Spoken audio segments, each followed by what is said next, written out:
Então, boa tarde oficialmente agora. Tem o nome aqui do Núcleo de Tradução e Criação da UF, cuja, na verdade, a pessoa que está por trás do Núcleo de Tradução e Criação é a Carolina, que está aqui conosco, prestigiando mais esse ateliê. Né? O Núcleo tem sido bastante...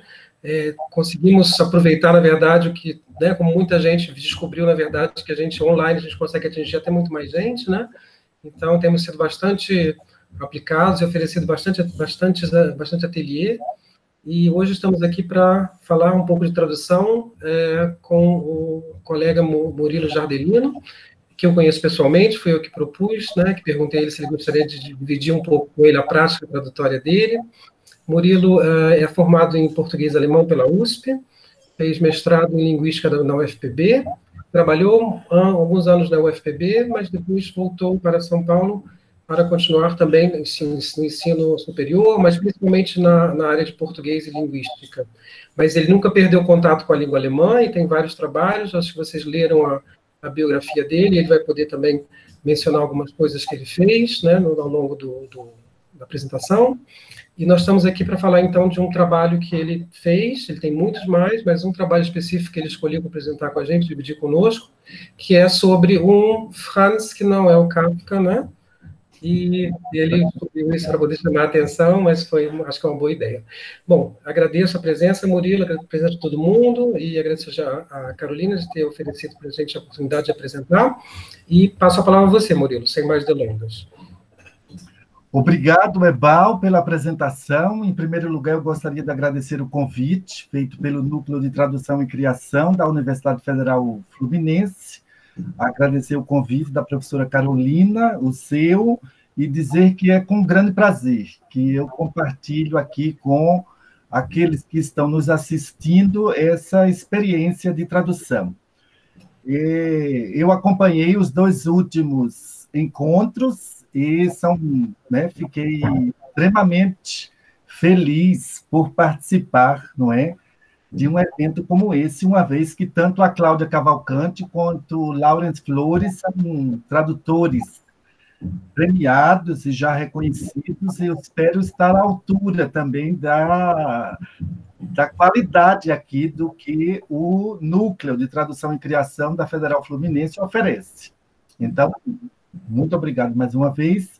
Eu vou compartilhar com vocês uma apresentação, uma rápida apresentação, para que vocês, né, como impulso inicial, para que depois a gente possa, então, conversar sobre a tradução do alemão para o português e, em especial, a dessa novela, não é, de um autor que não é tão conhecido quanto o Franz Kafka, e é por isso que eu fiz esse trocadilho com o título aqui da apresentação, mas cuja literatura é de muita qualidade, e eu tive o prazer, então, de traduzir uma novela desse autor, e é a respeito dessa experiência de tradução que eu vou falar.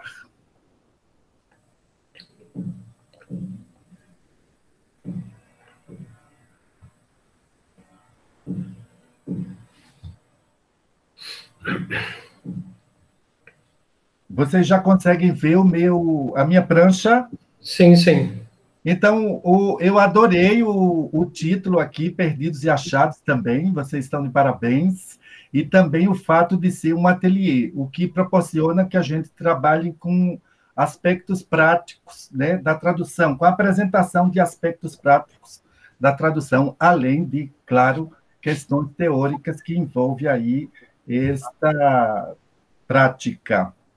Então, o título que eu atribuí a essa apresentação, como vocês já viram na divulgação do evento, a tradução de um Franz, que não é Kafka, e a novela A Morte do Pequeno Burguês, de Franz Werfel, em português. É uma tradução que eu fiz com uma colega, não é?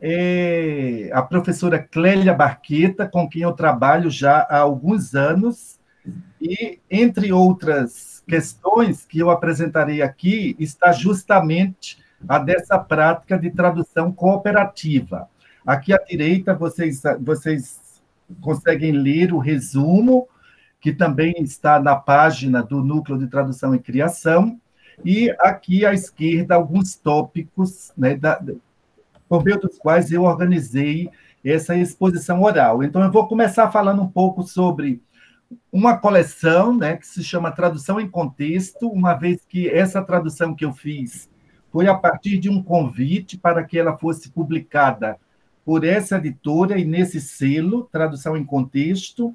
Posteriormente, eu falarei sobre a tradução cooperativa, e, em seguida, breves, né, considerações sobre o autor e a obra, e, para encerrar, notas linguísticas culturais e notas sobre a tradução, uma vez que se trata de uma coleção, não é, dedicada aos estudantes de tradução e de línguas estrangeiras. É uma coleção que tem uma finalidade, como nós vamos ver aqui, uma finalidade bastante didática, e, ao contrário de outras editoras que sugerem que o tradutor não deixe essas marcas, não é, essas notas, ao longo do texto traduzido, essa coleção, pelo contrário, ela faz questão de que as engrenagens, né, ou seja, todo o processo que ocorreu durante a tradução venha explicitado às margens aí do texto. Não é? Então,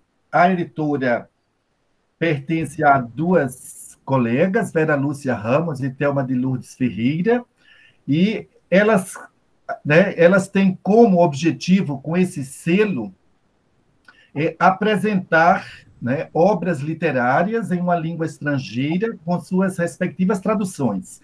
Então, nesse caso, trata-se sempre de uma edição bilíngue. À esquerda, não é, nós vamos ter a versão na língua estrangeira, e à direita do livro, quando nós abrimos, não é, o exemplar, está o texto traduzido, o texto em língua portuguesa. Tem, entre outros objetivos, apresentar material que possa levantar questionamentos a respeito, né, de diferenças entre as línguas e as culturas, assim como de tradução. É por isso que nós somos, não é, solicitados a escrever, ao longo do texto, notas de linguísticas, ou seja, ressaltar alguns aspectos, tanto da língua estrangeira quanto da língua portuguesa, explicitar alguns aspectos culturais, não é, que são importantes para que a gente possa chegar a uma boa tradução, e, principalmente, explicar como a tradução foi realizada. Elas consideram que há uma lacuna quanto à existência de materiais didáticos que oferecem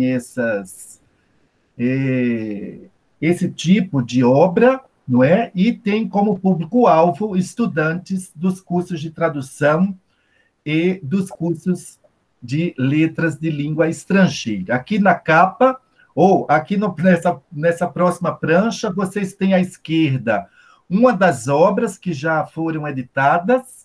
É um autor de contos de terror muito famoso, né, da literatura de expressão inglesa, os contos de M.R. James. Então, essa é uma das obras que foram publicadas nesse selo. E a editora, ela contemplou todos aqueles que estão assistindo hoje essa apresentação como um cupom. Caso eu achei que nós teríamos também os estudantes de língua inglesa. Eu percebo que quase todos que estão presentes são estudantes de língua alemã. Então, de qualquer maneira, caso haja alguém interessado em adquirir aqui é o momento merchandising, né, da apresentação, vocês podem adquirir essa obra, e há também uma tradução dos contos de Mark Twain, de acordo com essas orientações da editora, com notas de linguísticas, culturais e de tradução. Então, uma vez explicado aí o que é esse selo, tradução em contexto, eu passo para o próximo tópico, que trata da tradução cooperativa. Então, não é uma modalidade de tradução muito pouco estudada. Quando nós jogamos essas palavras-chave em sites de busca, como tradução cooperativa, tradução conjunta, Tandem Übersetzung, Cooperative Übersetzung, Partner Translation, nós encontramos muito poucos artigos e muito poucas pesquisas sobre essa modalidade de tradução. Recentemente, eu fiz uma apresentação no encontro de tradução da Universidade Federal do Rio Grande, não é? A FURG, e eu descobri, por ocasião de minha apresentação, que há um grupo de professores nessa instituição que pesquisam a tradução cooperativa. Foi bem surpreendente, e por ocasião de minha apresentação, nós falamos bastante sobre o que seria essa tradução cooperativa. Então, na minha apresentação de hoje, eu acho que é o que há de mais diferente em relação às outras apresentações daqui, uma vez que provavelmente algumas pessoas nunca fizeram essa tradução com outros colegas, ou com outro colega, ou mesmo ouviram falar a respeito dessa modalidade de tradução. Então, como é que a gente procede, não é? Vocês têm aqui, nós vamos dividir o texto em função da extensão da obra a ser traduzida, não é? Então, nós recebemos, vocês estão vendo aqui, nós trabalhamos, é um pouco ainda pré-histórico, né? Uma vez que há uma série de tecnologias de informação e comunicação, as TICs, que são alguns programas para tradução. Hoje as pessoas trabalham muito, não é, com esses aplicativos e esses programas, mas a gente ainda faz uma tradução bastante artesanal.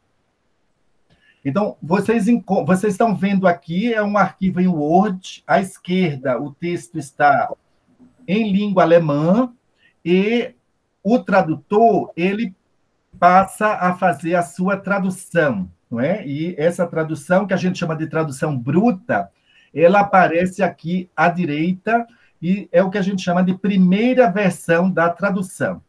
Ainda é uma tradução com muitos problemas, há palavras em alemão para as quais a gente ainda não encontrou uma solução. E aqui à direita, você já tem a primeira versão revisada, é a que eu vou apresentar agora, não é? Então, vocês estão observando essa primeira versão, feita por um dos tradutores, ela foi revisada pelo colega. O colega vai inserir uma série de comentários, vai fazer correções, vai fazer sugestões, não é? E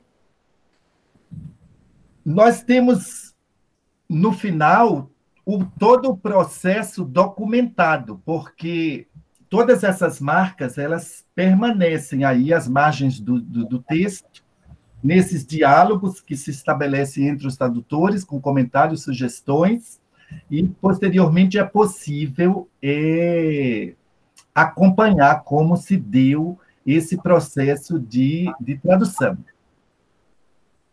Eu não sei se eu estou falando muito rápido, mas está tudo bem? Eu acho que está. Tá bom.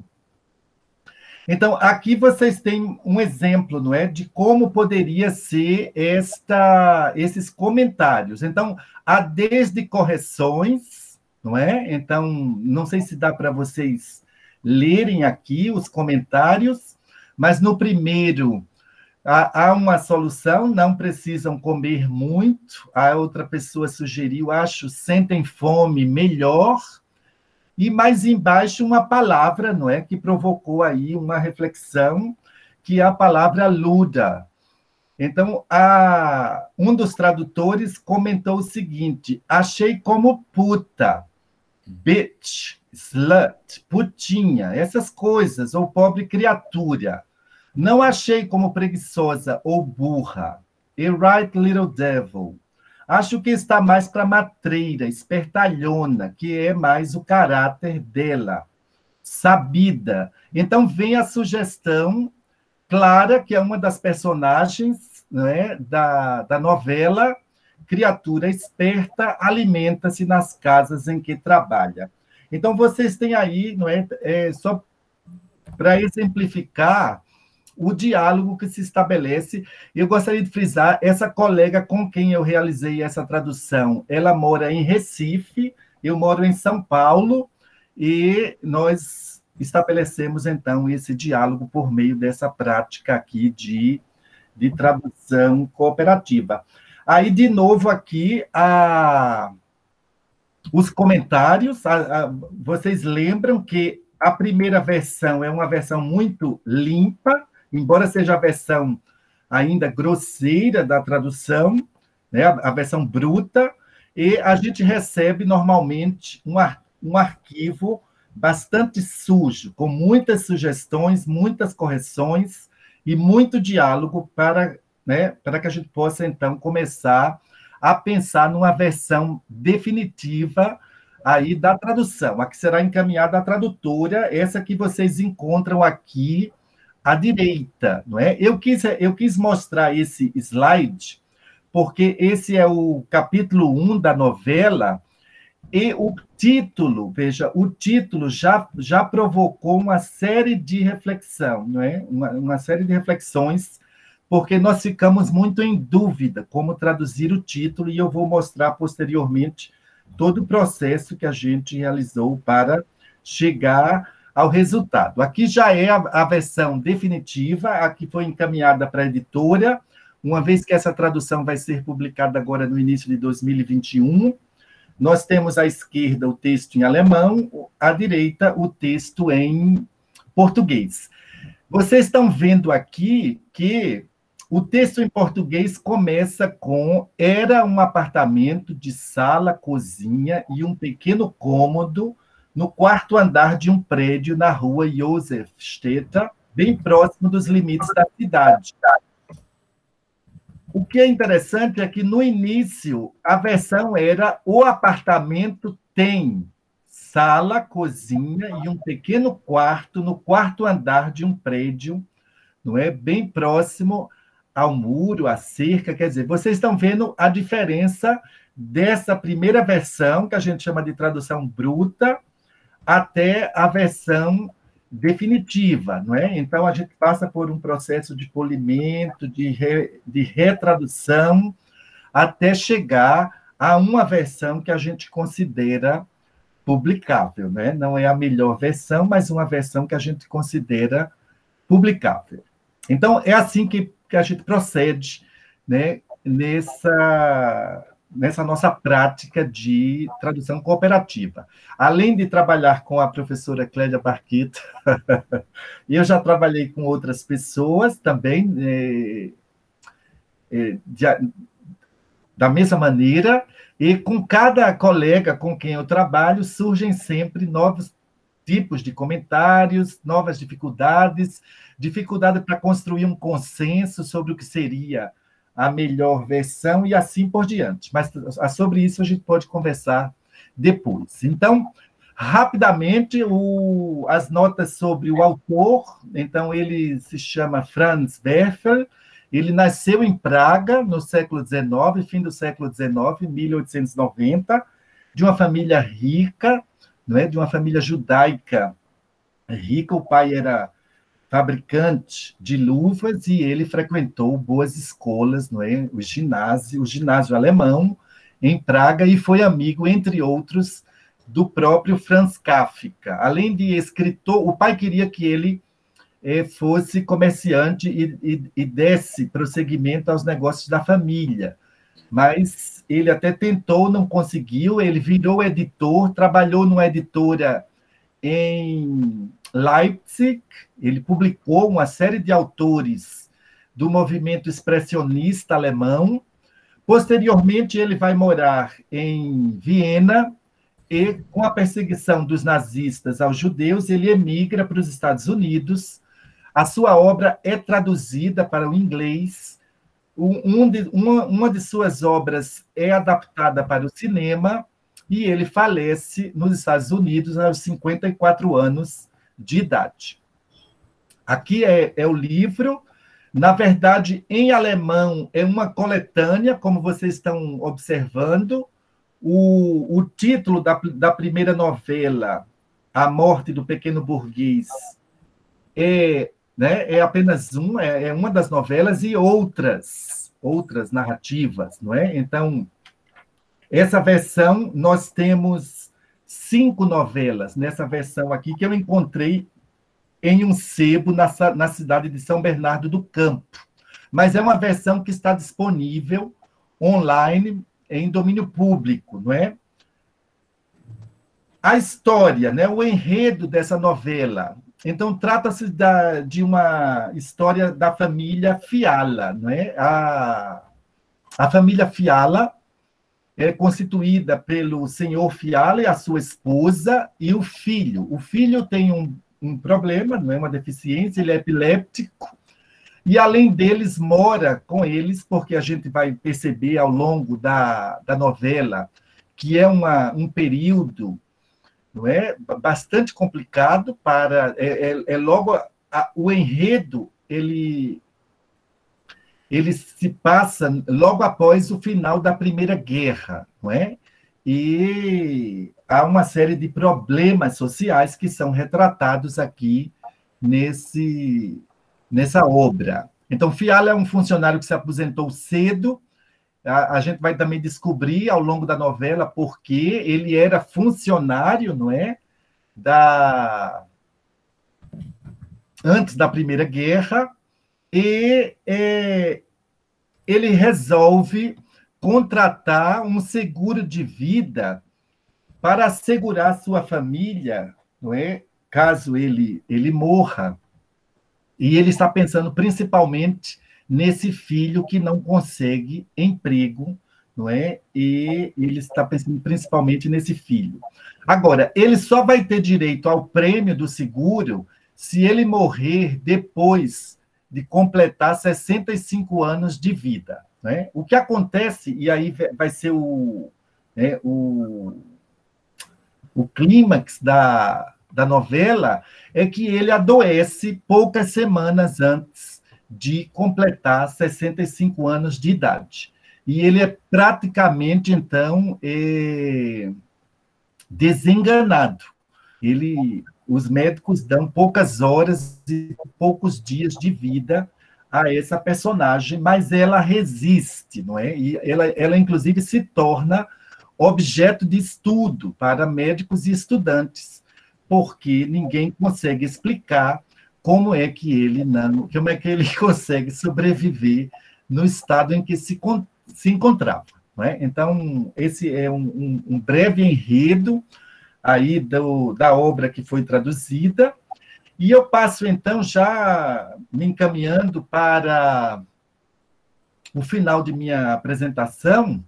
Como eu disse, é uma coleção que solicita que notas linguísticas, tanto a respeito da língua alemã, quanto a respeito da língua portuguesa, sejam feitas ao longo, não é, da tradução. E elas ficam assim às margens, à esquerda e à direita, não são notas de rodapé. Nós vamos ter os textos à esquerda e à direita, e nas margens, né, nós vamos ter essas notas. Como exemplo de uma nota linguística, então, eu trouxe aqui uma expressão idiomática, né? Clara, como eu disse, é a cunhada do senhor Fiala, que é o protagonista da novela. Ela é descrita como uma pessoa, não é? Exemplo de degeneração da raça humana. As descrições que ele faz das personagens, do ambiente, são fascinantes, não é? E nós, então, escolhemos, ao longo da novela, uma série de expressões aqui que podem ser explicadas para quem estuda alemão ou para quem não conhece alemão e o porquê da nossa tradução. Então, vocês têm aqui um fragmento do texto em alemão, um fragmento do texto em português, né? Essa é a versão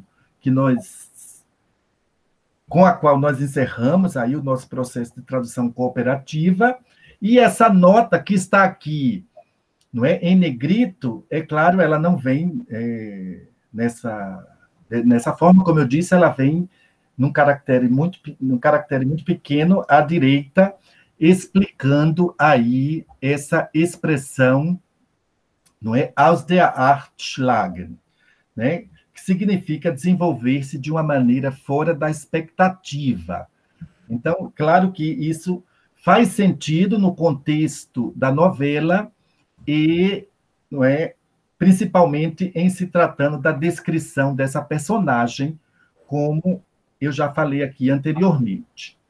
Com relação às notas culturais, elas vão desde referências a outras obras, a outras personagens, né? Porque a gente sabe que o texto literário é sempre uma conversa com outros textos, e ao longo da novela aparecem essas referências e nós buscamos, então, explicitar para o leitor que não conhece, vamos dizer assim, a história da literatura alemã, quais seriam essas referências. Então, aqui a gente tem uma referência a uma personagem de uma novela do século XIX, né, 1814, que é bastante conhecida para quem estuda alemão e literatura alemã, e o autor também, né? Então, a gente traz algumas informações sobre o autor, não é? E sobre a obra, e sobre a personagem. Agora,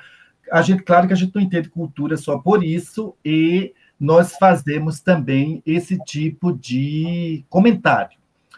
O autor, né, o Franz Werfel, como eu disse aqui por ocasião da apresentação de sua breve biografia, ele é judeu, e em quase todas as obras dele há personagens de origem judaica, não é? E ele aqui, não é, ele está falando daquele que vendeu a apólice de seguro ao protagonista da obra, não é? Então, é o senhor Schlesinger.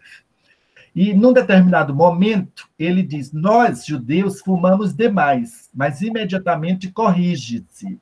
Desculpas, eu não sou judeu, se é que isso interessa aos senhores. Eu me converti à Virgem Maria. Então, aqui é a nossa nota em que a gente vai explicar o porquê, não é, dessa conversão e o papel que essas personagens judaicas desempenham, tanto nessa obra como em outras obras do autor. Né? Sobre a tradução, nota sobre a tradução, aí eu volto para aquela questão que eu já apontei, o próprio título da obra, não é?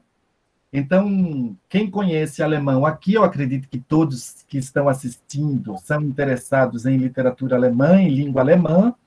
Então, nós temos o título de Tod des kleinen Bürgers. E, aparentemente, seria muito simples e terminou sendo traduzido por A Morte do Pequeno Burguês. Né? Mas a gente ficou muito em dúvida, porque surgiram muitas opções para traduzir o título. Né? Então, a primeira é a tradução para a língua inglesa. O tradutor de língua inglesa escolheu A Morte de um Pobre Homem.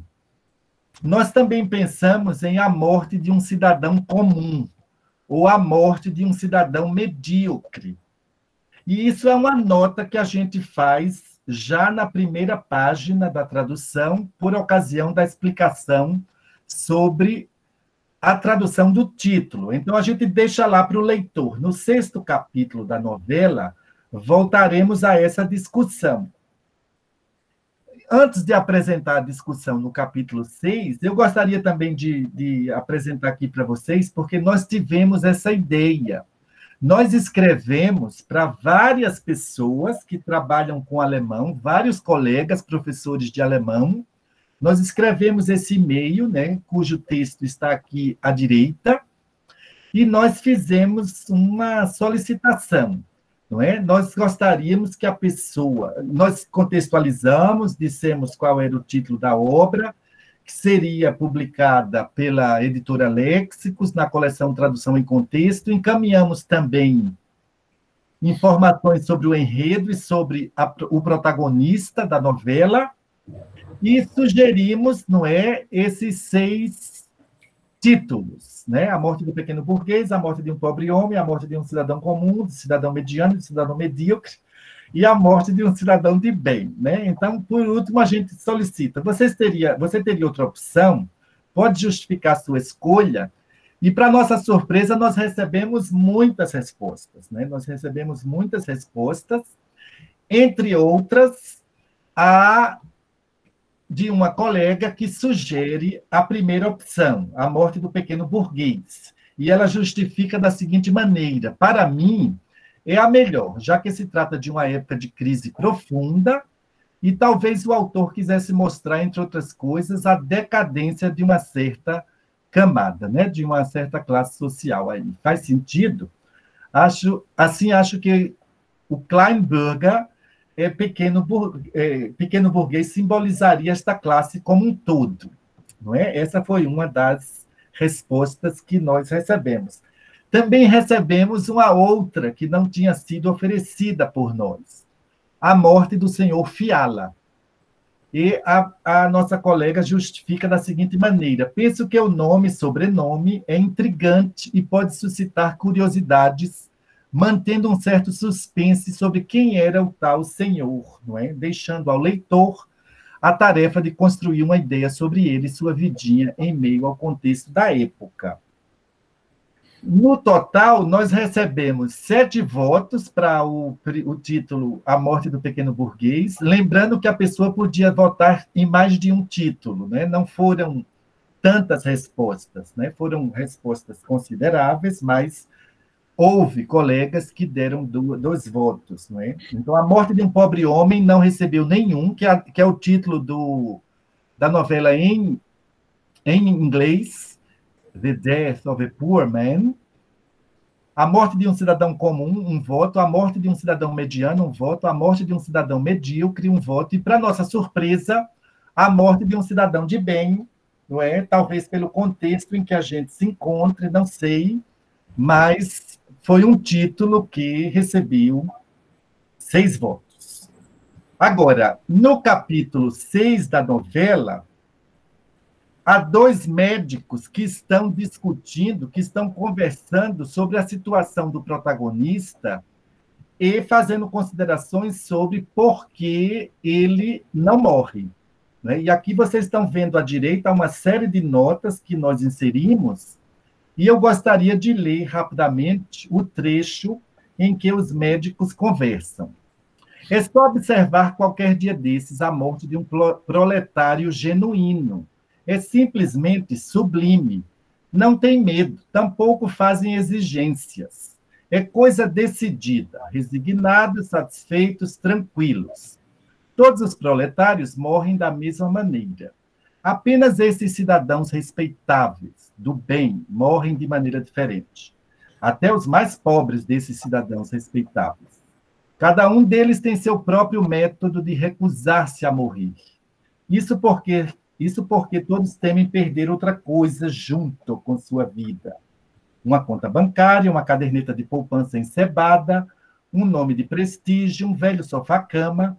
Enfim, para ser burguês, tem de ter um segredo, não é? Então, eles usam aqui uma expressão, né, um termo alemão que chama Spießer, e depois de muita conversa, e como vocês viram, depois de todo esse processo, nós optamos pelo título 1, A Morte do Pequeno Burguês, e encerramos aí o nosso trabalho de tradução. E eu encerro aqui também minha apresentação, agradeço a atenção, e estou disponível agora, caso alguém queira fazer alguma pergunta. Então, tá, obrigado, Murilo, pela apresentação. Acho que foi bem legal você, porque como núcleo de tradução e criação, eu acho que em todo ateliê a gente tem isso bem claro, né, que a gente mostrar a tradução como um processo criativo também, e principalmente no caso que você mostrou, eu, inclusive, posso falar, Murilo não contou ainda, mas eu e o Murilo também estamos traduzindo um livrinho que também nos causou bastante vontade de arrancar os cabelos às vezes, pela dificuldade de ser um texto antigo, e também num estilo parecido com o que ele fez com outros colegas já, e a gente vê realmente como é a questão da criação, né? A tradução e a criação estão realmente de mãos dadas, e por isso que o título do nosso núcleo é tão perfeito, né? Realmente encaixa exatamente com a tradução e a criação, que podem ser vistas como uma coisa só, no caso da tradução mesmo, mas no caso da criação também, separadamente, claro. Gente, então, vocês podemos abrir para perguntas, não se acanhem, né? Mesmo sem a câmera, podem podem fazer as perguntas assim, ou colocar no chat, quem for um pouco mais tímido, mas não se acanhem.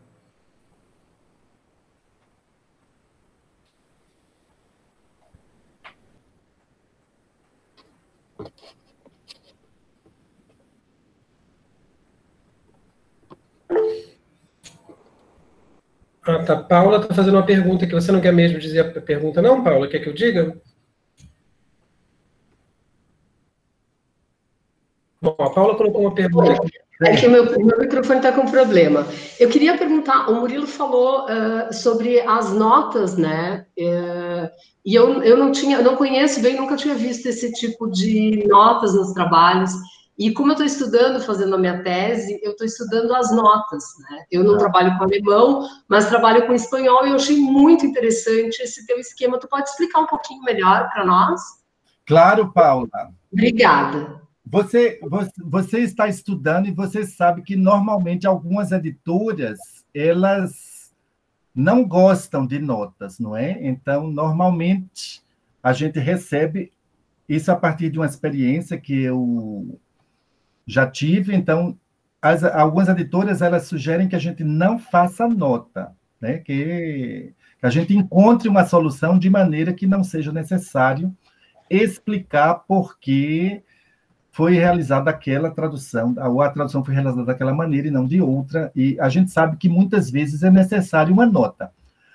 Nesse caso, como eu expliquei, não sei se você já estava presente, esse selo, não é, tradução em contexto, ele tem como principal objetivo explicitar essas engrenagens da tradução. Então, a gente é solicitado a produzir muitas notas. E, de acordo com a orientação dessa editora, elas podem ser, né? Porque isso também está associado ao público, né? Ao interlocutor preferencial dessa coleção, que são estudantes de tradução e estudantes de língua estrangeira. Então, essas publicações da editora Léxicos, elas têm uma finalidade muito didática. Então, ensinar também a língua estrangeira por meio desse processo de tradução. Daí você precisar explicar alguns aspectos dessa língua estrangeira, né? Dessa língua de partida. No caso do alemão, desde as expressões idiomáticas, nós também ressaltamos uma série de aspectos gramaticais que normalmente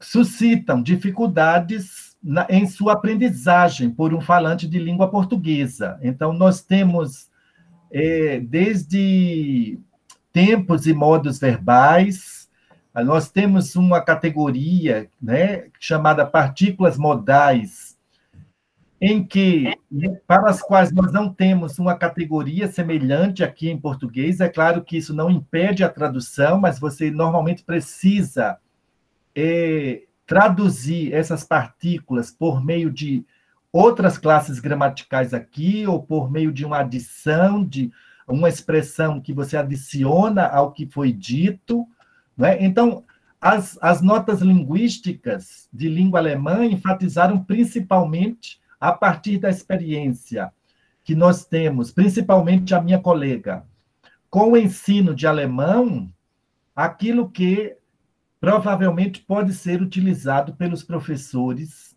não é, em suas aulas de língua alemã.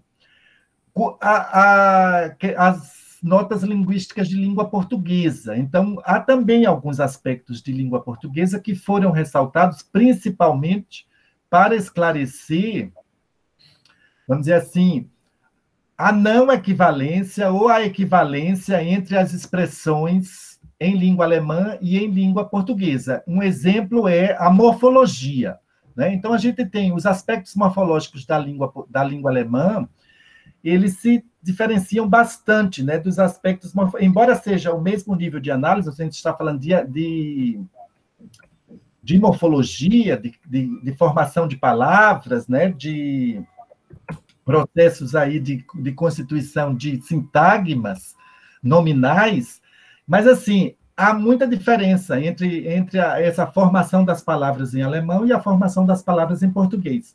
Então, muitas vezes a gente explicou não é? A partir de um aspecto da morfologia de língua portuguesa, porque nós não fizemos uma tradução, entre aspas, literal daquela palavra em português. Eu depois posso abrir aqui um outro trecho e mostrar algumas dessas notas, tá? Então, a morfologia do alemão permite a construção de sintagmas muito sintéticos, e normalmente eles são traduzidos em português por uma oração. Então, isso foi bastante explorado nas notas linguísticas. Eu não sei se eu consegui responder Muito obrigada. a pergunta. Sim, sim. É que, como eu trabalho com as notas históricas também, além das linguísticas do espanhol, que também tem esse mesmo problema das expressões idiomáticas e tudo, eu achei essa tua colocação muito interessante, muito importante. Se tu puder realmente mostrar mais um pouquinho, eu agradeço. Não sei se você quiser me passar seu e-mail, algum contato, não sei se todo mundo tem interesse na mesma coisa. Mas eu te agradeço muito, Murilo. Tá bom. Uhum. Depois a gente pode passar o contato do Murilo para vocês. A gente coloca no final, podemos botar no chat, acho que ele não se incomoda. No chat, tá? Já colocou o e-mail, né? E a Carolina colocou no chat. Carolina. Mas não, a Carolina. Ela perguntou aqui sobre a conotação dos títulos, não é? Medíocre e mediano. É verdade, né? É verdade. Eu vou apresentar aqui, Carolina, só aquele trecho que não deu para ler. Rapidamente, desculpem-me aqui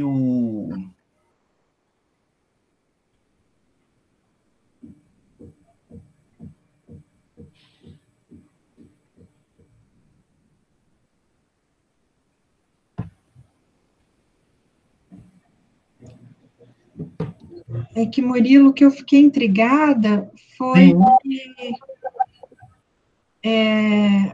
essas possibilidades que me parecem discrepantes, né, entre você traduzir como medíocre e respeitável, né?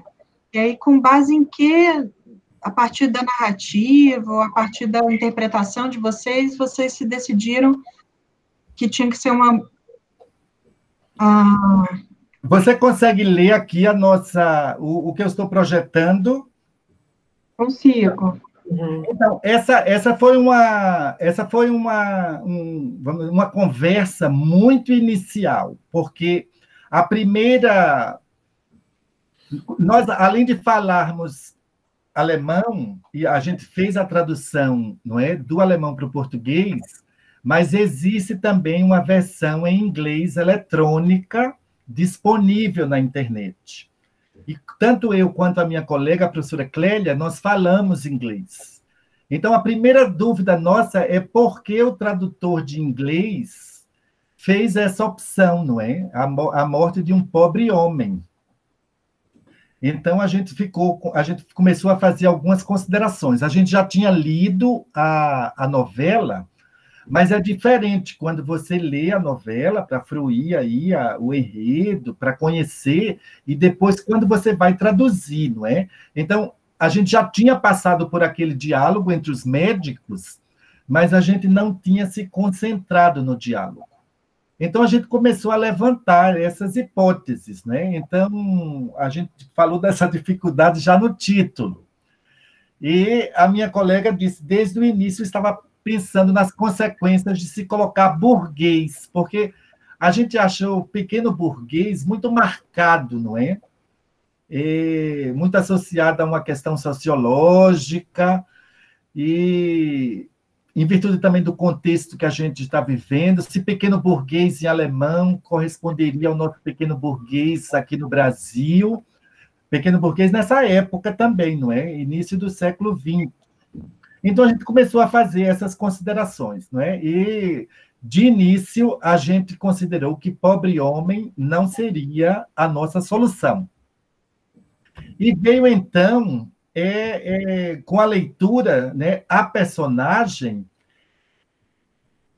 a gente pode, inclusive, discutir, e depois eu posso mostrar a vocês, porque eu não falei aqui, né, porque não era o objetivo da apresentação, mas nessa coleção, a editora sugere também que a gente apresente exercícios. E um dos exercícios são temas para debate. Em língua inglesa, ficou uma seção que se chama Food for Thoughts, né? A gente traduziu por Anlass zum Denken, que são propostas para discussão, não é? Então, assim, depois que a gente lê a novela, a gente pode, inclusive, considerar como uma história de perseverança. Então, não é uma questão negativa, não é? Por um lado, a gente pensou também numa pessoa mesquinha, mas à medida que você vai lendo, você vai reelaborando essas hipóteses. E veio, então, a questão medíocre, mediano, porque a gente é uma vida também assim que as pessoas dão valor a coisas muito pequenas, principalmente a um passado, e não que o passado seja uma coisa pequena, mas a questões materiais, e aí então a gente fez essa reflexão de medíocre e mediano no sentido de remediado, não é? É aquela pessoa que empobreceu e que está ali tentando sobreviver naquele contexto de empobrecimento geral, não é? E aí veio olha, observe aqui o comentário, né, que minha colega fez. Todos acham que medíocre é ruim, mas quer dizer mediano, na média. É claro que há o sentido de medíocre uma pessoa, não é, no sentido bastante pejorativo, mas ele também significa mediano nesse sentido. E foram questões que a gente levou em consideração. Não sei se eu respondi sua pergunta. Respondeu agora, sim, obrigada. No final, a gente também não gostou de mediano, medíocre, o que foi reforçado também por aquele enquete que a gente fez, não é? Eu acho que um grande ponto positivo do Pequeno Burguês é que, apesar dele trazer, né, esse contexto sociológico, ele me parece mais neutro, né, entre o mediano e o medíocre de um lado e o respeitável do outro. Então, ele me parece mais aberto, né, que as pessoas leiam a tradução, leiam o conto, sem pré-julgamentos e tal, né? Exato. E a gente vê como todos esses conceitos mudam, né? Se a gente pensar, por exemplo, sem querer botar muito fogo, mas, por exemplo, o que significa cidadão de bem hoje em dia no Brasil, né? Então, a gente pode pensar em como esses conceitos podem mudar, né? Como o sentido pode resvalar, às vezes, um pouco, né? Deixa eu ver aqui se tem mais alguém que fez alguma pergunta. Sandra fez. Com relação a... Vocês lembram, né? Com relação a cidadão de bem, houve... Na enquete, nós recebemos muitos votos, mas a gente também pensou que as pessoas emitiram, né, essa opinião a partir da leitura do enredo, da descrição do protagonista. Então, eu acho que caso eles tivessem lido a novela, esse título também não teria recebido tantos votos. Pode ser. O Sandro colocou uma pergunta aqui. Sandro, você quer falar ou eu posso ler a sua pergunta? Acho que o Sandro prefere que eu leia. Eu não sei se o Sandro... Eu já li aqui, não é? Já li? Então pode, eu vou ler só para as pessoas... Né? Todas as pessoas leram, não é? Eu acho que remete à apresentação do professor Laurence, né, Flores, da semana passada. E... Sandro, eu nunca traduzi poemas do alemão para o português. Então, a apresentação da Cláudia Cavalcante foi sobre tradução, né, de poesia.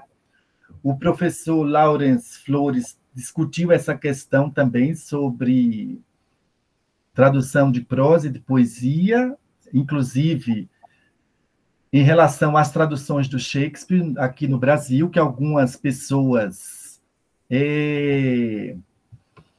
optam, né, por uma tradução mais prosaica, mas, infelizmente, eu tenho certeza que é mais difícil traduzir poesia, embora eu nunca tenha traduzido poesia. Mas eu sempre considero que traduzir poesia é mais difícil. Não que traduzir prosa seja fácil. Nós levamos muitos meses para traduzir essa novela.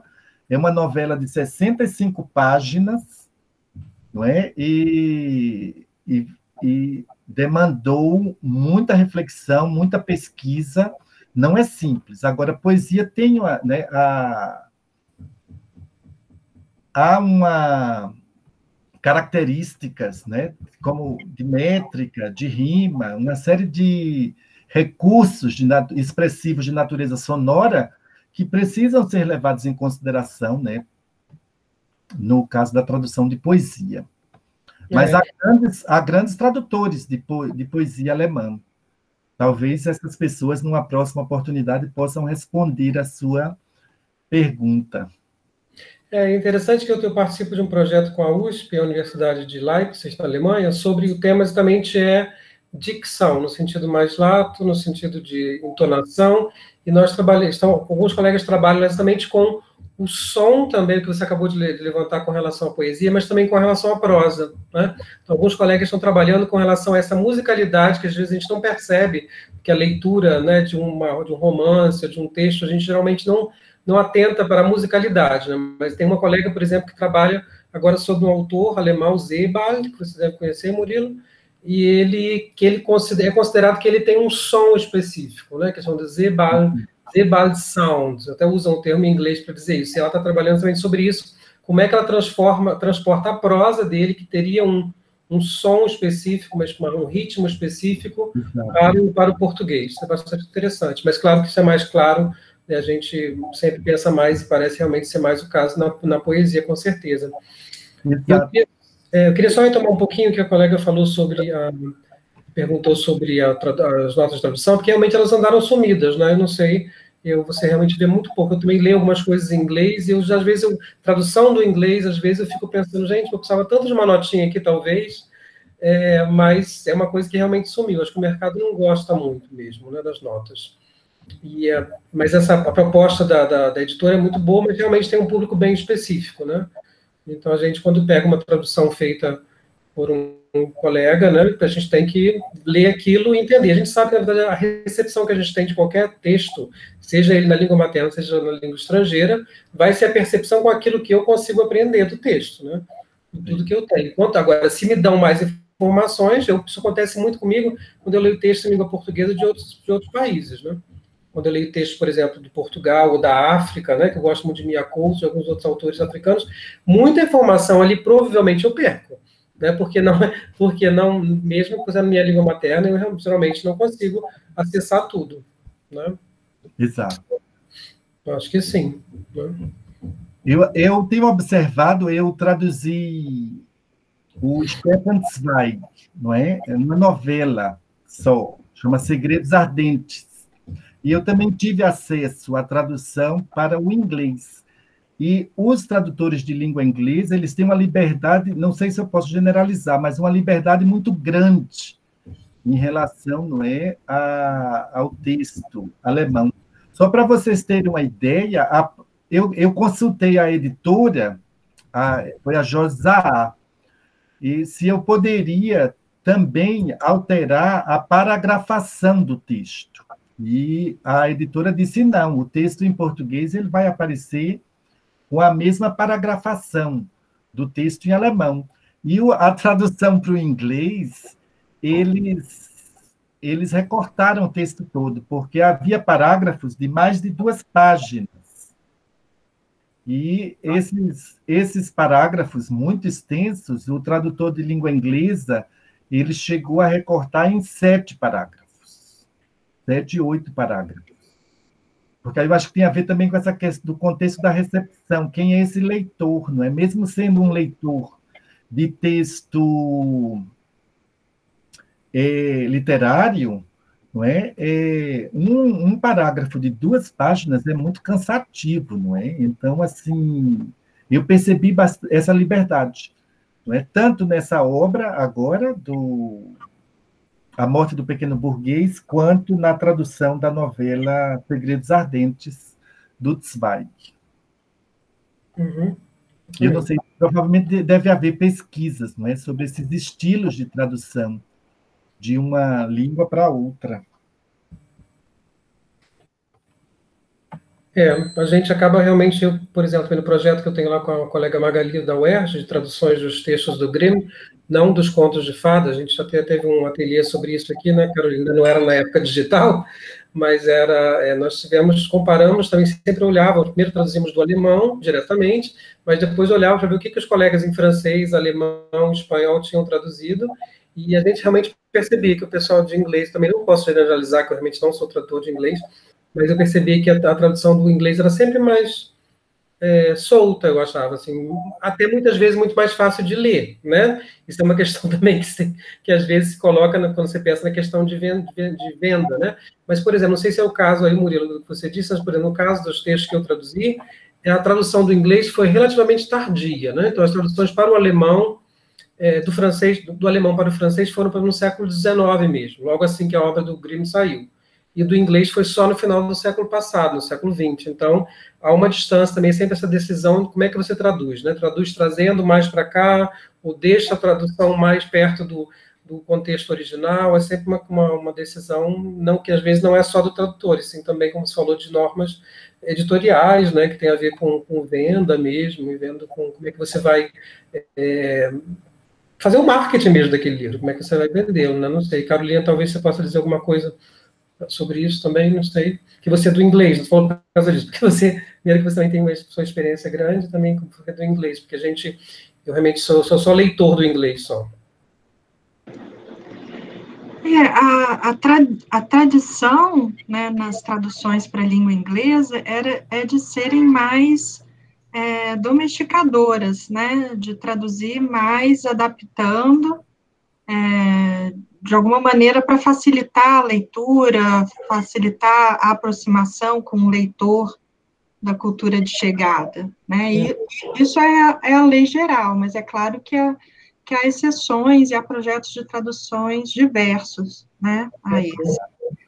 Mas eu queria aproveitar também para perguntar se o fato de ser uma edição bilíngue faz com que a tradução, uma edição bilíngue e uma edição para aprendizagem, né, faz com que a tradução seja diferente. Não sei se esse objetivo, de alguma maneira, influenciou nas escolhas de vocês, porque ia ser bilíngue, porque ia ter notas, né, se fosse uma edição, por exemplo, comercial, né,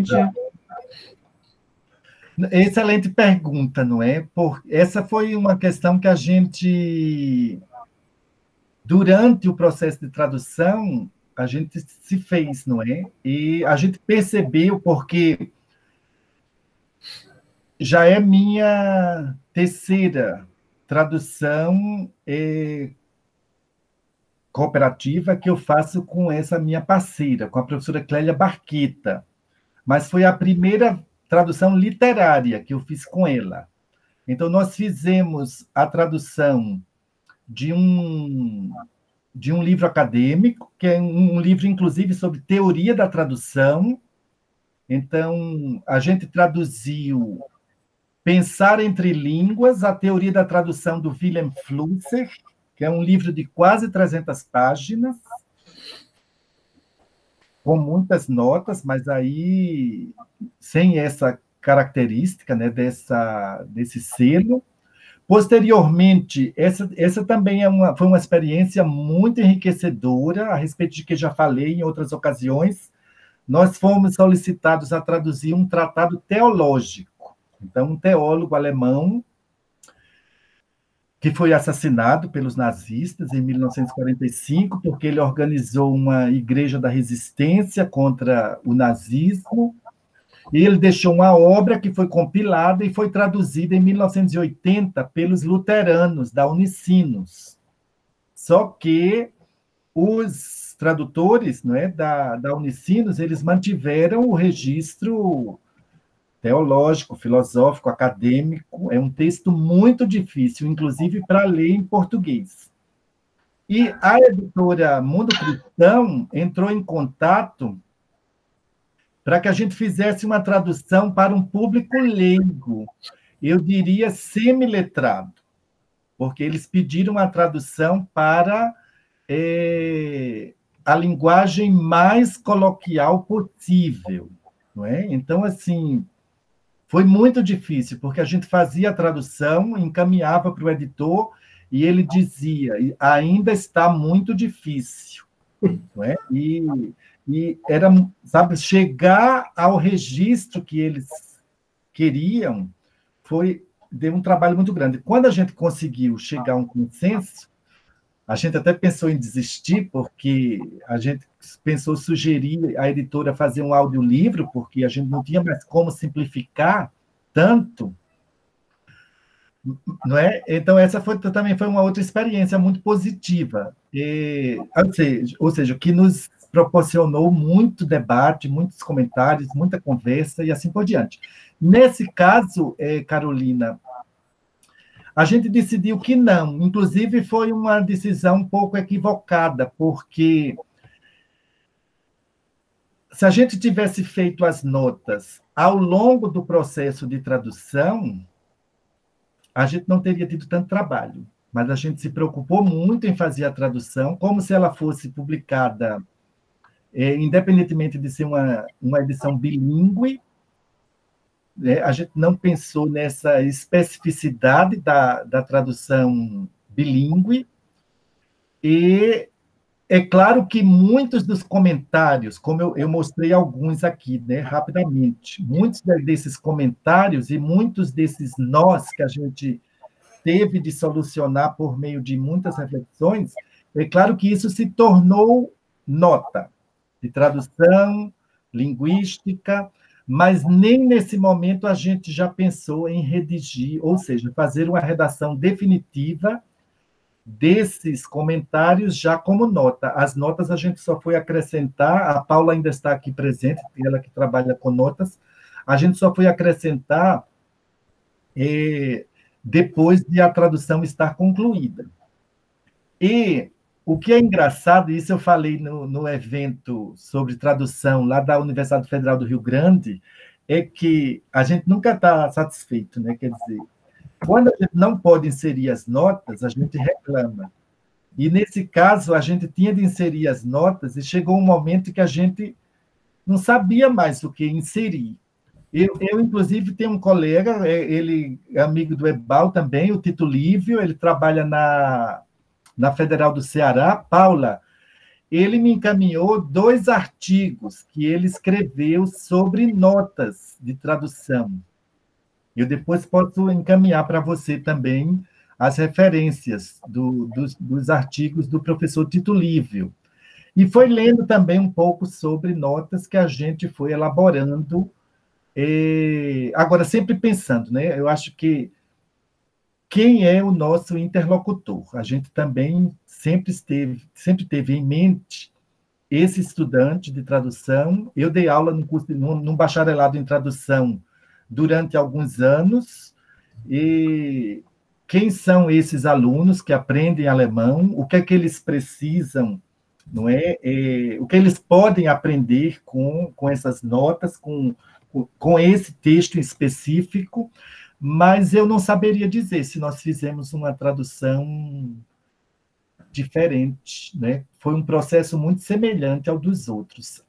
Embora, como eu disse, não tenha sido uma tradução de texto acadêmico, mas esse procedimento do comentário, tem comentários muito engraçados, tem coisas que a gente nem pode mostrar, porque nós temos uma intimidade, né, para falar assim, coisas que... ou correções que nós fazemos, porque passa muita coisa, né, nessa versão bruta da tradução, passa coisas assim, equívocos, muito graves, né? Até porque a gente sabe que não vai ser a versão definitiva.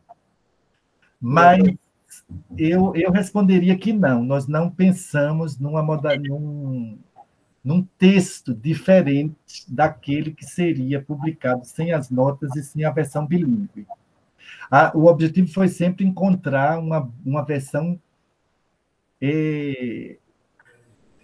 atraente para o leitor, para conhecer esse autor tão desconhecido. E a literatura alemã, não é? A literatura alemã é muito pouco lida no Brasil. Então, esse era o grande objetivo. Obrigada, né? Só repetindo o comentário que eu deixei no chat, que eu acho muito interessante esse projeto, né? Ser uma edição bilíngue, de ser uma edição para ensino de língua estrangeira, e também, como você falou agora, uma tradução colaborativa, né? Ou cooperativa, né? Então, tem todas essas características, assim, bastante interessantes, né? Do projeto todo. Certeza. Edição bilíngue, como também vai ser o caso do próximo ateliê, né, que vai encerrar com chave de ouro aqui o nosso ano. Então, apesar da pandemia, na verdade, foi bastante produtivo, né, cara? Bem, até às vezes até mais do que a gente poderia ter produzido presencialmente. Nós temos semana que vem, dia 3, não é mesmo?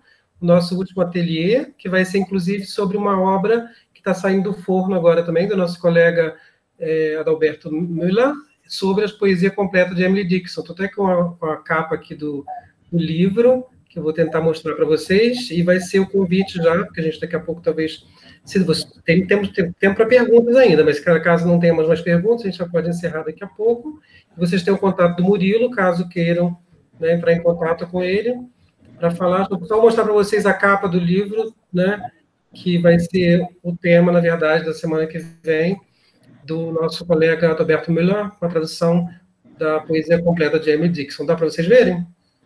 Muito pequeno. Mas eu acho que o seu também ficou pequeno, não sei o que aconteceu. Mas dá para ver, só vocês verem como ficou bonito, na verdade.